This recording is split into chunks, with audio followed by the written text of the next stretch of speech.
श्री स्वामी समर्थ। मी प्रांजली। पितृपक्षाला सुरुवात झालेली आहे। तसं तर वर्षभर आपण आपल्या पितरांची सेवा करायला हवी। तुम्ही असू द्यात, मी असू द्यात, अगदी कोणीही असू द्यात, पण हे शक्य होत नाही। कारण बघा, आपल्या गुरूंची सेवा, आपल्या कुलदेवीची सेवा, त्यानंतर परत हे उपवास, तो उपवास, त्यानंतर सणवार, म्हणजे अशा बऱ्याच गोष्टी असतात। त्यानंतर घरातल्या जिम्मेदारी की आपल्याला पितरांची सेवा करणं होत नाही। पण पितरांच्या सेवेसाठी हा जो पितृपंधरवाडा आहे हा अतिशय महत्त्वाचा मानला जातो। आणि या पितृपंधरवाड्यामध्ये जर आपण आपल्या पितरांची सेवा केली तर त्यांची जी कृपा आहे ती अगदी वर्षभर आपल्याला प्राप्त होते। आपली अडलेली कामं पूर्ण होतात, त्यानंतर आपल्याला यश मिळायला लागतं। बऱ्याच वेळेला बघा, आपण खचून जातो की काय सगळ्या बाजूंनी माझ्या मागे या अडचणी आलेल्या आहेत, सतत अपयश मागे लागलेलं आहे। तर अशा परिस्थितीमध्ये तुम्ही अडकलेले असाल तर नक्कीच या 15 दिवसांमध्ये आपल्याला काही सेवा करायच्या आहेत, ज्याचे व्हिडिओ आपल्या चॅनलवर ऑलरेडी आलेले आहेत, ते तुम्ही बघू शकता आणि त्या पद्धतीने सेवा करू शकता। अगदी साध्या आणि सोप्या सेवा आहेत, ज्या की मी सुद्धा फॉलो करते आणि आपण इझिली घरामध्ये करू शकू आणि त्याचे जे रिझल्ट आहेत ते आपल्याला 1000 पटीने जास्त मिळतील। बघा, आपण खूप मोठे मोठे उपाय केले, खूप मोठ्या मोठ्या सेवा केल्या म्हणजेच आपल्याला रिझल्ट मिळतात का? असं काही नाही। छोट्यात छोटी सेवा करा, पण ती मनापासून करा, त्याचा रिझल्ट जो आहे तो 100% आपल्याला मिळणारच मिळणार आहे। आणि बघा, सर्वात कॉमन प्रॉब्लेम तो म्हणजे आजकाल होतो नवरा बायकोंचं पटत नाही। नवरा ऐकत नाही किंवा बायको ऐकत नाही, दोघांपैकी एक जणांचा इगो आडवा येतो आणि दोघांमध्ये भांडण होतं। त्यामुळे काय होतं, घरातलं पूर्ण वातावरण जे आहे ते विस्कळीत होतं। किंवा मुलांचं आणि आईवडिलांचं जमत नाही, किंवा आपल्या मिस्टरांचं आणि त्यांच्या आईवडिलांचं जमत नाही, किंवा सासू सुनांचं जमत नाही। स्पेशली नवरा बायकोंचे खूप वादविवाद होतात। तर पितृदोष आपल्याला असेल तर त्यामुळे सुद्धा नवरा बायकोचं कधी पटू शकत नाही, संतान प्राप्तीसाठी प्रॉब्लेम येतात, किंवा आपले मुलं मुली असतील तर त्यांचे विवाह जुळण्यास प्रॉब्लेम येतात, उद्योगधंदा व्यवसाय असेल तर तो चांगला चालत नाही, घरामध्ये आजारपण राहतं। असे बरेच प्रॉब्लेम्स आहेत की जे पितृदोष जर असेल त्यामुळे उद्भवतात। त्यामुळे या पितृपंधरवाड्यामध्ये जर आपण छोटे छोटे काही उपाय केले की जसं आता तुम्हाला कोणताच उपाय करणं शक्य नाही, कोणताच उपाय करणं शक्य नाही, तुम्ही महिला असू द्यात, पुरुष असू द्यात, तुम्ही घरातील कोणीही असू द्यात, सकाळी देवपूजा झाल्यानंतर आणि संध्याकाळी जेव्हा आपण देवाजवळ दिवा लावतो त्यावेळेला तुम्ही देवघरासमोर बसलेले असाल किंवा तुम्ही देवघरासमोर उभा राहिलेले असाल, फक्त आपल्याला टर्न व्हायचं आहे, दक्षिण दिशेला मुख करून तोंड करून बसायचं आहे किंवा उभा राहायचं आहे आणि फक्त आपले हात जोडायचे, आपल्या पितरांचं स्मरण करायचं आहे। आता तुम्ही म्हणाल पितरांचं स्मरण म्हणजे काय?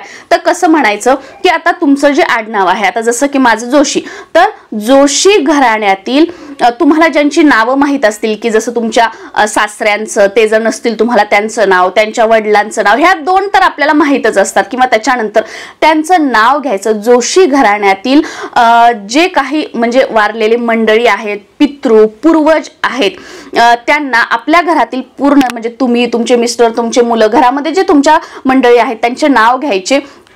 आमच्याकडून म्हणजे तुम्हा सर्वांना जर काही तुमच्याकडून तुमच्या सेवा झाल्या नसतील, आमच्याकडून काही चूक भूल झाली असेल तर त्याबद्दल क्षमा करा आणि यानंतर तुमची सेवा करण्याचा आम्ही प्रयत्न करू, जसं जमेल तशी भोळी भाबडी सेवा करू। या सेवेचा तुम्ही स्वीकार करावा आणि भगवान विष्णूंचं स्मरण करायचं आहे आणि भगवान विष्णूंना विनंती करायची आहे की आमच्या जोशी घराण्यातील जे पितृ आहेत, जे पूर्वज आहेत, त्यांना सद्गती मिळू द्या, यासाठी प्रार्थना करायची।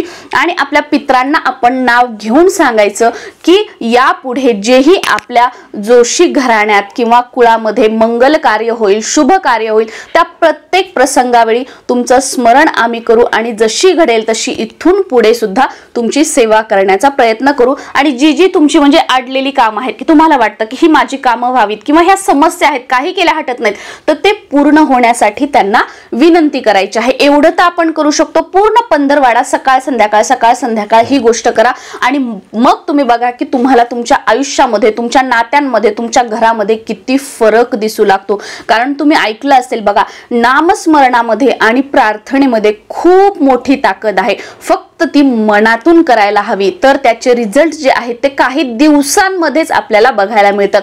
महिने तर सोडा, काही अगदी दिवसांमध्ये कंटिन्यू जर आपण आठवडाभर केलं, अगदी 3-4 दिवसानंतरच याचे रिझल्ट आपल्याला बघायला मिळतात. त्यानंतर आता लवंगाचा उपाय बघा. लवंग जी आहे ती नकारात्मकता शोषून घेण्यासाठी अतिशय प्रभावशाली मानली जाते. आणि त्याचबरोबर देवीचं काही असेल, जसं की होम हवन असेल, नवरात्र असेल, कुलदेवीची पूजा असेल, या सगळ्या गोष्टींमध्ये माता लक्ष्मीला आकर्षित करून घेण्यासाठी, देवीला प्रसन्न करण्यासाठी लवंगाचा वापर आपण खूप जास्त प्रमाणामध्ये करतो. तर आपल्या नवरा बायको मधील जो दुरावा आहे, जी नकारात्मकता आहे की जी आपल्याला जवळीक साधू देत नाहीये, ती दूर करण्यासाठी ह्या लवंगाचे जे उपाय आहेत ते आपल्याला या पितरांच्या सेवेबरोबरच या पितृपक्षामध्ये करायचे आहेत. आणि तुम्हाला हवं असेल तर तुम्ही इथून पुढे कंटिन्यू 21 दिवस, 41 दिवस, 51 दिवस किंवा 3 महिने तुम्ही हे उपाय करू शकता. त्यानंतर तुम्हाला हवं असेल तर थोडासा गॅप द्या आणि त्यानंतर कंटिन्यू चालू ठेवा. बघा तुमच्या नात्यामध्ये कसा प्रेम वाढेल, नवरा बायको मध्ये एकोपा वाढेल. यासाठी आपल्याला काय करायचं आहे बघा. 2 लवंगा घ्यायच्या आहेत, समोर फुल असलेल्या लवंगा घ्यायच्या आहेत. 2 लवंगा घ्यायच्या, एक पणती घ्यायची, जी मातीची पणती असते ती घ्यायची. आणि जर तुमच्याकडे चांदीची एखादी वाटी असेल, छोटीशी, बघा सगळ्यांकडे असते चांदीची छोटीशी वाटी एखादी तरी असते, ती असेल आणि त्याच्यामध्ये जर आपण हा उपाय केला तर याचे जे रिझल्ट आहेत ते तुम्हाला जास्त प्रमाणामध्ये बघायला मिळतील, म्हणजे लवकर आणि इफेक्टिव्ह बघायला मिळतील. पण नसेल चांदीची वाटी काही हरकत नाही, जी मातीची पणती असते दिवाळीतील ती आपण घेतली तरी चालेल. आणि रोज एकच वापरायची आहे, आपल्याला बदल करून घ्यायची नाही. पिरियड्स असेल, सुतक असेल, काहीही असेल तरी हा उपाय आपल्याला करायचा आहे, काहीही प्रॉब्लेम नाही. आणि आता 2 लवंगा आपण घेतल्या, त्या 2 लवंगा काय करायच्या आहेत आपल्याला, तुपामध्ये मिक्स करायचे आहेत. जे गाईचं तूप असतं त्यामध्ये मिक्स करायचे आहेत. त्याचबरोबर आपल्याला भीमसेनी कापराचा एक तुकडा घ्यायचा आहे. आता लवंगा तुपामध्ये मिक्स तुम्हाला नसतील करायच्या तर भीमसेनी कापराचा जो तुकडा आहे तो आपण तुपामध्ये बुडवून घेऊ शकतो. स्पेशली एका डब्बीमध्ये वगैरे बघा, किंवा देवाच्या तुपाची बॉटल असते तीच ठेवायची, सेपरेट तूप ठेवायचं, रोज त्यातील हे घ्यायचं. भीमसेनी कापूर नसेल तर साधा जो काही तुमच्याकडे कापूर असेल तो घेतला, त्याच्या 2 वड्या घेतल्या तरीही चालतील. थोडासा कापूर तुपामध्ये मिक्स करून किंवा नुसता कापूर 2 लवंगा तुपामध्ये थोड्याशा बुडवून आपल्याला त्या पंतीमध्ये ठेवायच्या आहेत. आणि हे आपल्याला आपल्या बेडरूम मध्ये घेऊन जायचं आहे. आता फॅन बंद ठेवा, सेफ्टी आपली लक्षात घ्या की आजूबाजूला कपडे वगैरे खूप गर्द आहे आणि तिथेच करताय असं करू नका. थोडीशी मोकळी जागा करा आणि तिथे आपल्याला बेडरूम मध्ये बसायचं आहे. आणि आपल्या समोर बसून जे काही आपलं इंटेन्शन आहे की आता आपलं नवरा बायकोंचं जमत आहे, तुमचे जे आपले आनंदाचे क्षण असतात की दोघ जण एकत्र हसतोय बोलते, हे थोडंसं इमॅजिन करण्याचा प्रयत्न करा. कारण बघा, जेव्हा आपण कोणताही उपाय करतो, कोणतीही सेवा करतो, तेव्हा आपल्या डोक्यामध्ये जे इंटेन्शन असतं त्यावर तो उपाय काम करत असता. फक्त मी सांगितलं म्हणून तुम्ही केला, त्या उपायाला काय करणार की मी कशासाठी हा उपाय या व्यक्तीद्वारे केला जातोय. त्यामुळे आपल्या डोक्यामध्ये इंटेन्शन ठेवायचं आणि मग तो उपाय करायचा, म्हणजे तो उपाय जो आहे तो एक्झॅक्ट आपण कोणत्या गोष्टीसाठी केला आहे त्यासाठी तो काम करतो. आणि इथेच बरेच जण चुकतात. फक्त उपाय सांगितलं की हा तो उपाय केला डोक्यामध्ये तर काहीच नाही आणि मग म्हणतात की आम्हाला उपाय याचे रिझल्ट मिळत नाही. त्यामुळे इंटेन्शन डोक्यामध्ये ठेवा आणि ते प्रज्वलित करा. आता ते जेव्हा आपण तो कापूर प्रज्वलित करू त्यामध्ये त्या लवंगा सुद्धा त्या जळतील आणि ते जळत असताना सेम इमॅजिनेशन, दोघांमधलं नातं तुम्हाला कसं हवंय हे, किंवा तुम्ही पॉझिटिव्ह अफर्मेशन सुद्धा देऊ शकता की नवरा बायकोंच्या नात्याबद्दल तुम्हाला जे वाटतं की चांगल्या चांगल्या गोष्टी त्या प्रेझेंट टेन्स मध्ये आपल्याला बोलायच्या आहेत की ते सध्या होत आहेत, तसं तुम्ही जगत आहात, असे अफर्मेशन्स तुम्हाला बोलायचे आहेत. आणि बस ते अगदी बघा 2 मिनिटं 3 मिनिटं कापूर जळेपर्यंतच त्या लवंगा पूर्ण त्याच्यामध्ये जळू जायचे आहेत.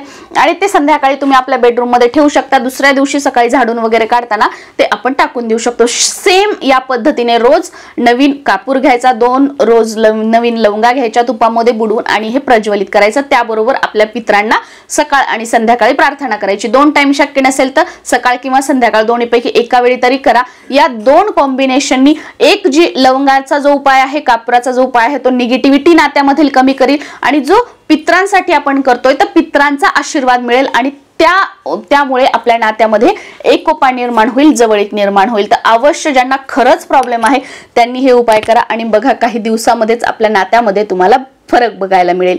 श्री स्वामी समर्थ.